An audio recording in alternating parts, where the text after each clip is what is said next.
Dans l'épisode de Demain nous appartient du mardi 12 octobre 2021, Louise, Alexandra Naoum, travaille sur le budget prévisionnel du Spoon.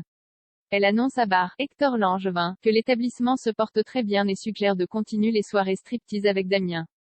Bar est dubitatif, mais Louise est très emballée par son idée.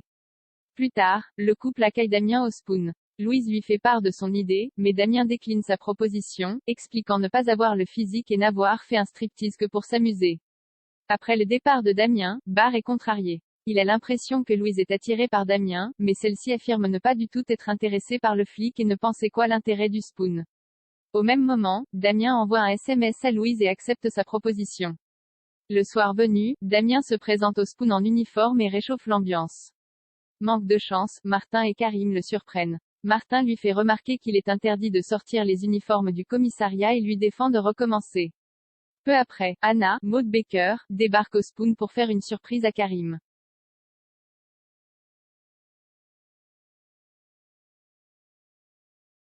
Suite au débat de la veille avec Angie, Louise Marion, François Lehaut, Emmanuel Moire, propose à ses élèves de faire un exposé sur un auteur de leur choix, qu'il soit au programme ou pas.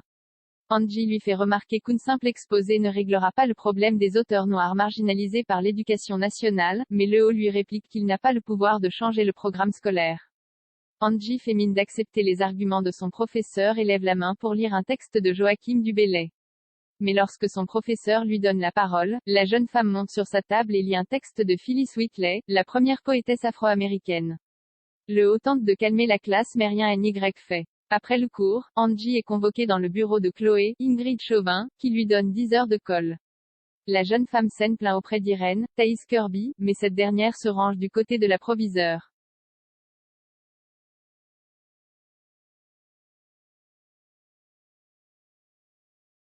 Plus tard, Angie retrouve Jaya, Nastasia Kruge. Cette dernière essaye de calmer sa sœur, mais Angie la traite de lâche et décide d'aller encore plus loin. Au beau milieu de la cour, la jeune femme livre un discours engagé pour un programme plus diversifié. De nombreux élèves l'applaudissent, mais Jordan, Maxime Lelu, s'agace haut et fort va jusqu'à insulter Angie. Pour la défendre, Jaya gifle Jordan et les deux adolescents en viennent aux mains, jusqu'à ce que Lehaut ne vienne les séparer.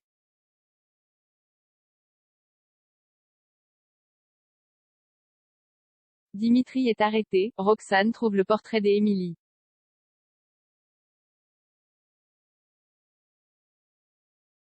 Après l'enlèvement de Roxane, Raphaël Volkov, Lizzie, Juliette Maliba, fait sa déposition auprès de Martin, Franck Monsigny.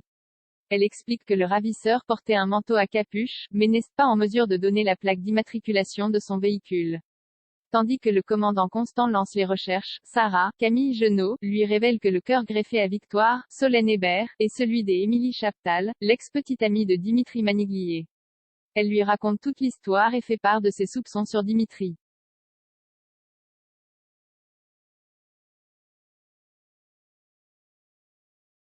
Peu après, Karim, Sami Garbi, et Sarah se rendent chez Dimitri.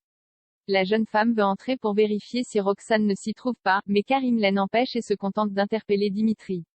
Au commissariat, le jeune homme est interrogé par Martin. Il explique qu'il était seul chez lui la veille au soir et assure ne pas être lié à l'enlèvement de Roxane. En l'absence d'un alibi solide, Constant décide de perquisitionner le domicile de Dimitri. Au même moment, Roxane, détenue dans une cave sans fenêtre, parvient à se débander des yeux et continue d'appeler à l'aide. Georges, Maëlle El Ajaoui, et Sarah, eux, perquisitionnent le domicile de Dimitri. Dans la cave, Sarah trouve les papiers d'Émilie Chaptal. Dimitri affirme que celle-ci les a laissés après une dispute, mais Sarah note une ressemblance troublante entre Émilie et Roxane. Georges décide de placer Dimitri en garde à vue.